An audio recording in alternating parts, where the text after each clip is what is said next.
আসসালামু আলাইকুম ডাক্তার, আমার নাম জিসান জাফর আলী। আমার প্রশ্নটা হলো টিভিতে কার্টুন দেখতে পারবো কি না?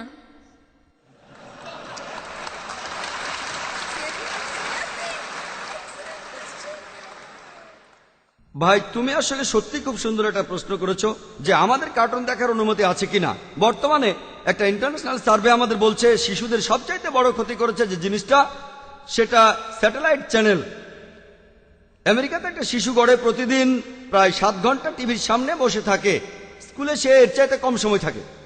বেশিরভাগ চ্যানেলই তাদের ইসলাম থেকে দূরে নিয়ে যায়, এমনকি কার্টুন চ্যানেলগুলো। বেশিরভাগ চ্যানেলই, আপনারা চ্যানেলগুলোতে অনেক ভায়োলেন্স দেখবেন। আর একজন যদি প্রত্যেকদিন ভায়োলেন্ট অনুষ্ঠানগুলো দেখে, হোক সে কার্টুন বা সিনেমা, তার বন্ধুর সাথে ঝগড়া হলে সে তার বাবার পিস্তল নিয়ে বন্ধুকে গুলি করে মারে। বোম্বেতে একটা সিরিয়াল দেখানো হতো বাচ্চাদের জন্য, অনেকটা কার্টুনের মতোই ছিল, নাম ছিল শক্তিমান, অনেকটা ঠিক সুপারম্যানের মতোই। একটা বাচ্চা তার বাসা থেকে লাফ দিল উঁচু দালান থেকে, ভাবলো যে শক্তিমান বা সুপারম্যান তাকে বাঁচাবে। কেউ এসে তাকে বাঁচালো না, সে মারা গেল। যখন বাচ্চার বাবার সাথে কথা বলা হলো, তিনি বললেন যে আমি ভাবতেই পারিনি আমার ছেলে লাফ দেবে, হয়তো আগামীকাল আপনার বা আমার ছেলেও লাফ দেবে। তাহলে এই মিডিয়ার প্রভাব এখন এতটাই বেশি, এটা মানুষকে অন্ধ বানায়, আর এতে সবচেয়ে ক্ষতি হয় বাচ্চাদের। সেজন্য আমি বোম্বেতে একটা স্কুল চালু করেছি যার নাম ইসলামিক ইন্টারন্যাশনাল স্কুল।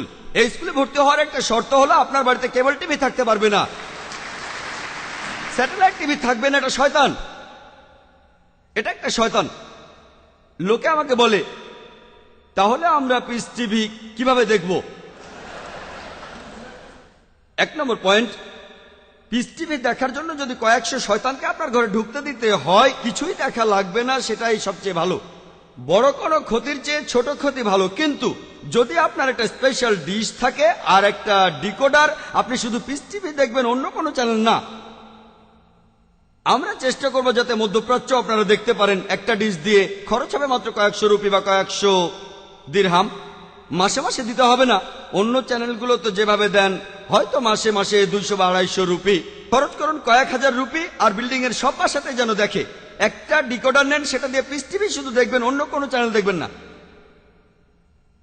বর্তমানে যা আছে সেগুলোকে বাদ দেব না যে এটা হালাল এটা হারাম, একটা সাবস্টিটিউট থাকতে হবে। আমরা বলি যে আমাদের স্কুলের অভিভাবকগণ কেবল টিভি দেখেন না, তবে আমাদের কাছে ইসলাম ও অন্যান্য ধর্মের উপর 5000 ভিডিও ক্যাসেট আছে।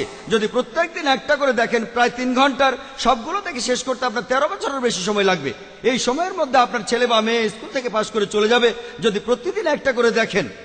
আমাদের লাইব্রেরিতে আরো নতুন ভিডিও আসবে, 13 বছরে আরো 5000 নতুন ভিডিও থাকবে ইনশাল্লাহ। আমাদের এই ইসলামিক ভিডিও ক্যাসেট লাইব্রেরিতে বাচ্চাদের জন্য কার্টুনও রয়েছে, তবে সেগুলো ইসলামিক লাইনের। সেজন্য ভাই তোমাকে বলছি, তোমরা এমন কার্টুন দেখবে যেগুলো ইসলামিক বিষয়ের উপর তৈরি করা, যেখানে কোরআনের কথা আছে, নবীজির হাদিসের কথা আছে। এমন অনেক কার্টুন আমাদের কাছে আছে। এই কার্টুনগুলো আপনাকে ইসলামের কাছাকাছি নিয়ে যাবে, ইসলাম থেকে দূরে নিয়ে যাবে না। এছাড়া যে কার্টুনগুলো আছে, Tom and Jerry, Batman, Superman, এগুলোর মধ্যে কোনো নীতি কথাই নেই। এগুলো আপনাকে আল্লাহর কাছ থেকে দূরে নিয়ে যাবে। এগুলো তো অনেক ভায়োলেন্স থাকে, সেজন্য ইসলামিক কার্টুন দেখবেন, যেমন মুসলিম স্কাউট, এরকম আরো অনেক কার্টুন, যেমন ফতে সুলতান, যেগুলোতে একটা নৈতিক গল্প আছে, আর এগুলো আপনাকে ইসলামের দিকে নিয়ে আসবে।